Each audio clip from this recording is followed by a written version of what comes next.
the demonstrators or the police, because police also tear gassed innocent kids in school, in Westlands actually. Yeah. That's a very valid point. Very, very specific. Let us keep the demonstrators. Police off school areas. Demonstrators also must keep off school areas. Thank you, Irungu Newton, with your Amnesty International, and we thank you for the good work you're doing. At times, I like us to speak for posterity, because Hassan Omar was chair of the Human Rights Commission. At the same time, I was chair of LSK. And when you speak for human rights, it's always good to speak that you would be on this other side. And I remember one time Ahmed Nasir told us, as a Muslim, Islam dislikes people are dishonest, people are deceptive, people who tell lies. They like honest. So I'm sure all of us here want to have an honest discourse.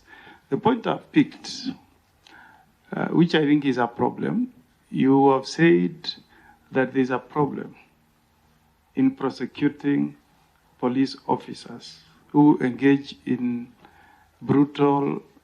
police brutality and in violence against innocent people, including, I hope, these two innocent kids who were killed in the hands of police. And we need to get a solution, because we need accountability. What we are discussing here is about governance. We need accountability.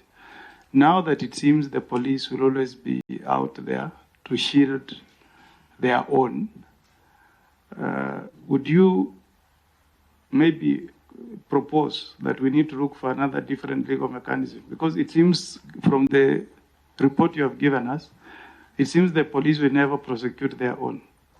And that's what Ipoa told us yesterday. In the US, they have what they call an independent counsel. If you want to prosecute somebody in Congress, you will get an independent counsel. The Attorney General will propose, the High Court will confirm the appointment, then an independent counsel will go and investigate maybe a congressperson or a sitting president or somebody high level in government, knowing that, today that side will be in government, tomorrow they may not. In Zambia, you saw what Lungu did to Echilemi Akainde. This week, Echilemi Akainde is telling Lungu, these jokes you do on Saturday, that is politics, I'll come after you. This keep changing. Now Echilemi Akainde is telling Lungu, don't joke. In last elections, supporters of Echilemi Akainde were tear gassed. One guy was shot outside a police station. So we want to do this for posterity. Would you support a proposal that we create an office of independent counsel, so that if there is an allegation, even today it could be me, tomorrow it could be Honorable Mbarire, of police brutality, we don't leave it to be in the hands of the police, but we get somebody independent to do the investigation and prosecution, so that we bring an end to what you call impunity within the police force. I just wanted to get your take on that particular issue. Thank you. Thank you, Senator.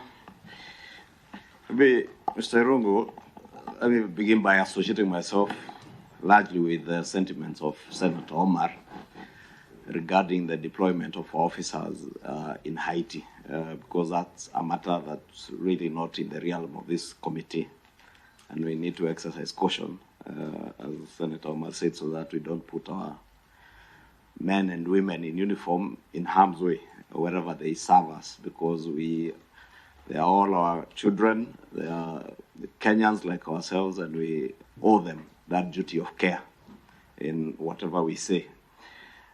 But you appreciate, Houston, there is also a very thin line between protecting the rights of demonstrators, and in that case, demonstrators who are not doing so peaceably and unarmed, as is stipulated in our Constitution and our laws, and also the duty by policemen to protect life and property of those who are not otherwise involved in violent protests. I want to believe part of the reason we are here as a dialogue committee, as His Excellency keeps reminding us, is so that we are able to dialogue as a country, to put behind our nation the culture of violence, and where we settle political disagreements using violence.